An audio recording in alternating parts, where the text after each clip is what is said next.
Je pense que si vraiment le Hamas et le peuple du Hamas ont éliminé ces 2 enfants d'une façon ou d'une autre, parce qu'ils auront beau jeu de dire, bien entendu, que ce sont des bombardements israéliens, mais ils ne devaient pas être otages à Gaza. Donc quoi qu'il arrive, ils sont totalement responsables. Je pense que ça change. Ah oui, j'ai pas commenté celui-ci là. Si, Il faut que je le commente. par malheur. Et puis gardons une part d'espoir.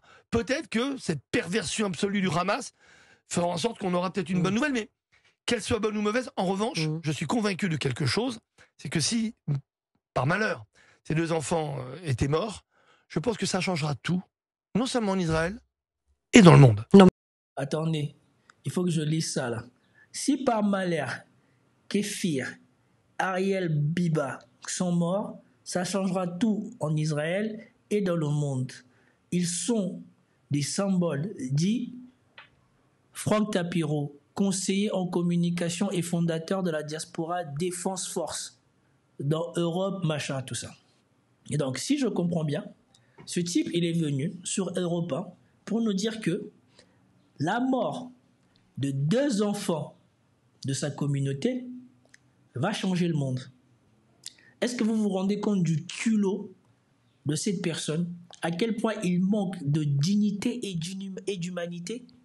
Excusez-moi, je vous rappelle qu'il était sur le plateau télé de quand la femme là, de droite là, je ne sais plus comment elle s'appelle, qui passe sur l'émission de Pascal Pro, avait dit que les enfants palestiniens qui mouraient sous les bombes, eux, ils ne devaient pas être considérés comme étant trahis, que c'était juste des collatéraux. Mais par contre, les enfants de la communauté de Franck Tapiro, quand ils sont morts, eux, ils ont été trahis par l'humanité et qu'il ne fallait pas considérer les 2 choses de la même manière. Et que par la suite, nous avons eu des milliers d'enfants qui sont morts dans les bombes, mais aussi, comme j'ai montré sur ma chaîne, qui ont été exécutés.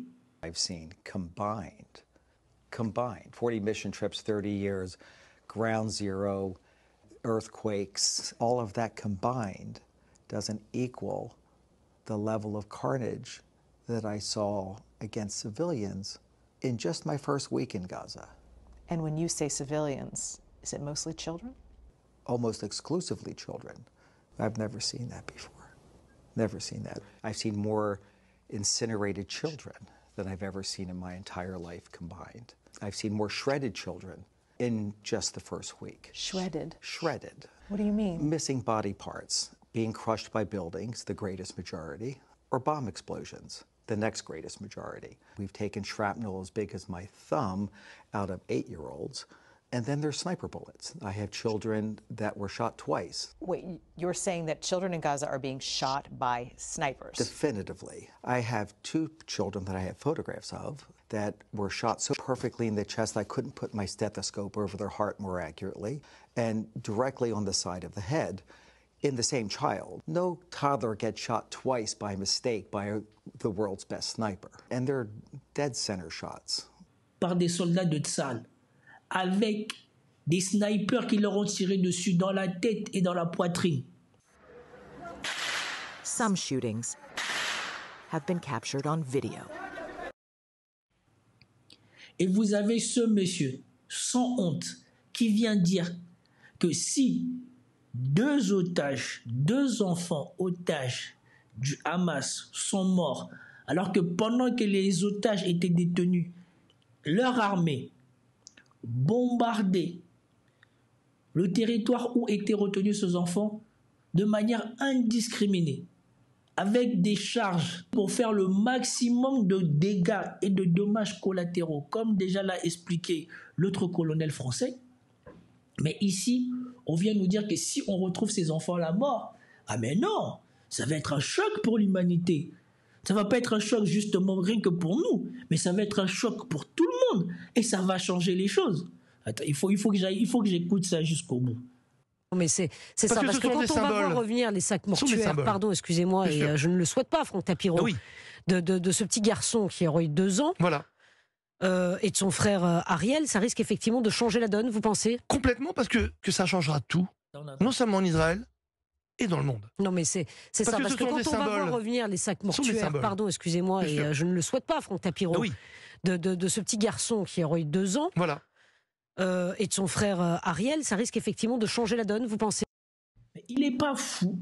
Et cette dame qui dit que voilà, s'ils reviennent en sac mortuaire, elle ne le souhaite pas, mais s'ils reviennent, ça va changer la donne.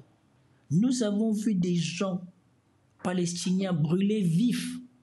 Nous avons vu des images d'enfants de l'autre côté de ce front, démembrés, tu vois l'enfant la tête. Et eux nous disent que s'il y en a 2 qui reviennent morts, ça sera un choc pour l'humanité, assis dans leur plateau. Est-ce que vous vous rendez compte de comment ce personne est une personne ignoble et essaye de monter quelque chose d'encore plus abject? Et ces gens-là n'ont même pas honte. Ils n'ont pas honte, ils ne mesurent pas les conséquences de leurs paroles. Quand on voit le nombre d'enfants innocents qui sont morts, quand on sait que lui, là, il était pour que l'intervention continue, et il a toujours considéré que les victimes collatéraux dans cette intervention, c'était tout à fait normal, c'était justifié. Et aujourd'hui, il vient nous dire que malgré le fait que ceux qui détenaient ces otages, ils ont réussi à en préserver un nombre déjà extraordinaire, vu comment, comme l'a dit Vincent Herweg, dans certains endroits de Gaza, c'est la lune. Lui, il vient nous dire que ça va changer le monde. Non, ça va pas changer dans son pays, hein, ça va changer le monde. Voilà comment il vient pleurnicher, il vient causer du tort encore à sa propre communauté. On ne l'a pas vu une fois dire que les images accablantes que les soldats de sa communauté ont fait dans le monde, ça a changé quelque chose. Bien que nous savons qu'aujourd'hui, le pays de sa communauté ne bénéficie plus de la même bienveillance ou même du même crédit dans le monde. Aujourd'hui, on les considère comme les gens dont ils ont été les victimes. Mais il vient là sans honte. Et ce journaliste ne le dit même pas. Mais en comparaison, vous ne pouvez pas espérer que 2 morts changent la nature de ce que les gens ont vu pendant les 15 derniers mois. Elle ne lui dit même pas ça. Elle lui pose la question, vous croyez vraiment? Et maintenant, j'aimerais savoir pourquoi lui, il croit ça. Complètement, parce que ce jour-là, je pense que même les plus fervents, dont je faisais partie avant, hein, les plus fervents défenseurs de la paix, de la cause palestinienne, etc. Il a dit dont il faisait partie avant. Le culot. Moi, je ne veux pas remettre en cause, peut-être qu'il était. Peut-être qu'il faisait partie justement de la cause, des gens qui étaient pour qu'il y ait 2 États. Mais il croit que les horreurs qu'on a vues ici, là, partout, si ces 2 jeunes enfants reviennent et on ne le souhaite pas, et ou qu'on apprend qu'ils sont décédés, ça va changer quelque chose pour quelqu'un. Ils n'ont pas honte. Ils n'ont pas honte de vouloir faire une polémique autour d'un tel sujet. Ils n'ont pas honte d'exploiter la dignité de cette famille-là. Ils pensent que ça traduit ce que j'ai déjà montré ici dans mes vidéos. Ça traduit ce qu'eux-mêmes ils ont dit ici, ce que Golnadel disait. Soit disant pour eux, une vie, ils attachent beaucoup d'importance à une vie. Ce à quoi j'avais précisé, ils attachent beaucoup d'importance à une vie israélienne. Et oui, donc 2 enfants israéliens, leur vie est très importante pour leur communauté. Mais a-t-il idée ou a-t-il oublié tout ce qu'on a vu des enfants, des gens, des pleurs des mamans, des pleurs de papa? Il oublie que de l'autre côté, nous avons des enfants, des gens qui ont perdu toute leur famille, tous leurs enfants, et nous avons des enfants qui ont perdu toute leur famille, qui sont orphelins. Et lui, il va nous faire croire, il veut nous monter une polémique autour de 2 enfants dont on ne sait pas encore s'ils sont décédés ou pas. Mais il anticipe déjà pour essayer de croire que ça va changer quelque chose pour qui que ce soit dans le monde. Il a oublié les enfants du Golan. Ce type a oublié tellement... Feront un break. Qu'il n'a même pas honte de venir dire ça. En disant, comme je l'ai dit tout à l'heure, là, on a le peuple du Hamas. On va pouvoir peut-être demain parler au peuple palestinien qui sont peut-être en Cisjordanie et ailleurs. Et puis n'oublions pas quand même les autres Palestiniens un peu partout. Mais voilà, il est en train de dire les peuples palestiniens qui sont en Cisjordanie ou ailleurs. Je vous ai montré tout à l'heure ce qui se passe en Cisjordanie. Vous pensez qu'ils ont arrêté ce qu'ils font? Allez regarder des vidéos de veille stratégique qui détaillent ce qu'ils font en Cisjordanie et que les médias ne montrent pas. Parce que les médias parlent. Ils parlent des grands bombardements, ils montrent les grands bombardements parce que ça, on ne peut pas le cacher. Mais ce qu'ils font, quand ils rasent les bâtiments, ils rasent les quartiers, ils viennent chez vous, ils détruisent toute votre maison parce que ils ont dit que vous seriez un membre du Hamas ou que eux, ils vous soupçonnent d'être un membre du Hamas. Ils détruisent toute votre vie, tout votre quartier. Je pense que si vraiment le Hamas et le peuple du Hamas ont éliminé ces deux enfants d'une façon ou d'une autre, parce qu'ils auront beau jeu de dire, bien entendu, que ce sont des bombardements israéliens, mais ils ne devaient pas être otages à Gaza. Donc, quoi qu'il arrive, ils sont totalement responsables. Je pense que ça change. Regardez là comment il dit bien la responsabilité du Hamas si jamais ces enfants sont morts. Il dit quoi? S'ils sont morts, c'est la responsabilité du Hamas. Ils n'avaient pas qu'à être otages à Gaza. Mais il nie toute responsabilité de son gouvernement à la douleur des Gazaouis depuis des années et à la douleur des Palestiniens depuis des années. La responsabilité de son gouvernement dans ce qui arrive aux colons qui, de visu, cherchent à s'approprier les maisons des Palestiniens. Est-ce qu'il dit que c'est de la responsabilité de leur gouvernement? Ces gens-là ont un culot. Et il n'y a qu'en France qu'une journaliste s'assoit là et le laisse déblatérer ses conneries sans lui opposer aucune critique, sans le remettre en cause. Quand il s'agit des autres, les autres sont bien responsables.